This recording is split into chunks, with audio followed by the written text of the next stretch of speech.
Good morning. What a beautiful day, actually, to be in bed, but we're here. Jim, just like you, I'm from Indiana University for 4 years, so we have something in common.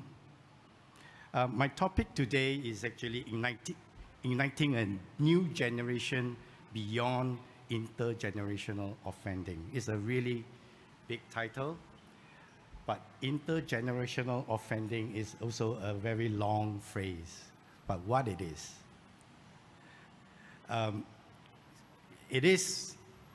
the word says, some families constantly struggle to get out of this vicious cycle of committing crime, generation after generation, like from grandfather to father to grandchildren. Now you might ask that why this is the case, because most of us would think that crime in itself is a personal choice, right? If you want to steal something or you want to take drugs, it's a personal choice. But it is actually not quite a personal choice, and I will demonstrate to you with a story. I think just a few months ago, we met this lady. She had been in prison in and out, maybe 20 over years, 7 times in total, all for drug offenses. And when we spoke to her, she herself, her father was also a drug addict, was also in prison. Her father raped her when she was very young. And because she needs to escape from the home, she needs to find an escape route, she started hanging out, with crowds that she shouldn't have, and delved into drugs. Today, she has, I think she has been in prison for, 25 years, and she's still struggling to wean out this drug habit. But more importantly of my story is that she has 7 children, of which 5, she has got no clue the whereabouts of that first 5 children. I think she doesn't even know some of the fathers of these children. So can you imagine for her growing up in a house, and what Mr. Desmond Tan said, 60 square meters, 13 of them. And many of our beneficiaries live in that sort of condition today. Can you imagine with that sort of environment, do you want to stay inside the house, or do you want to go outside and play? And when you have an abusive father or abusive mother, you want to get out. So this is why intergenerational offending, in some sense, is not a choice. It is the environment that created the necessary condition for you to want to commit a crime, like take drugs, like create violence in your later part in your adulthood life.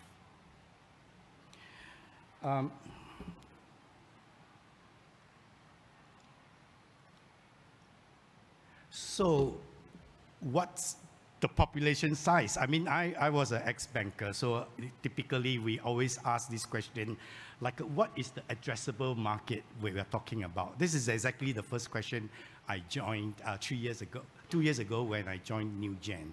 What's the addressable market? You'll be surprised that actually we don't publish any data on this. The government doesn't track this number. So what we did was a very quick and dirty way of understanding exactly what is the size of the addressable market we are talking about. So we take a snapshot of the current inmates in prison today, and it's always about plus minus 10,000, that sort of number. So take it at 10,000.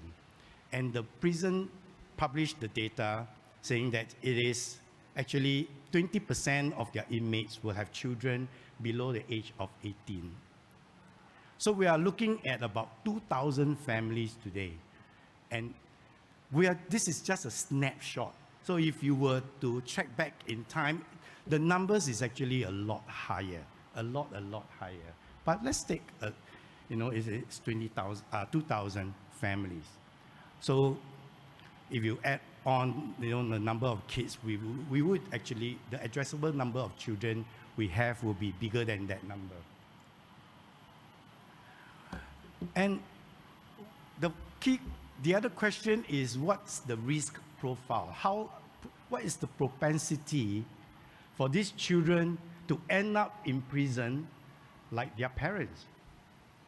Well, Minister Shanmugam recently said in Parliament that the number of drug addicts, the propensity of the drug addicts children to commit crime themselves is actually about 1 in 5. 1 in 5 of the children will commit crime for the drug addicts. So when I tell you the story of the lady who has 7 kids, more than one has already booked his or her place in the prison cell sometime down the road. So can you imagine growing up in an environment and has a tag behind your back that you have a 20% chance that you will end up in prison? As to paraphrase what Jim said, do you really have a purpose when you have that sort of probability that you end up in jail? Do you really have a purpose or cause? I think most of them will just wander around doing nothing, because this is how life is for many of these children. What's the cause of it? I mean, I mentioned, the living environment, the cause of intergenerational offending. I think one of the things that I want to really highlight is actually childhood trauma. And I got to just illustrate a story, a personal story, because I have a friend, and her husband was a drug addict, unfortunately, and went to jail.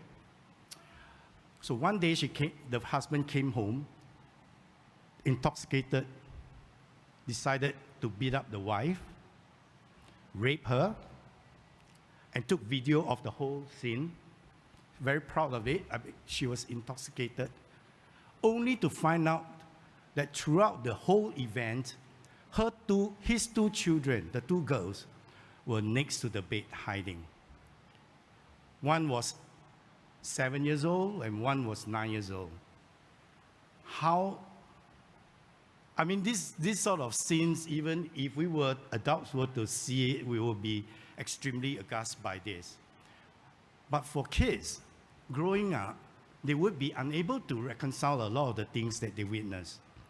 So the emotional pain, the emotions are so overwhelmed that sometimes the brain will try to shut it down, and you'll keep it some part of the brain so that you try not to remember, but it will never go away for trauma. It will resurface one day.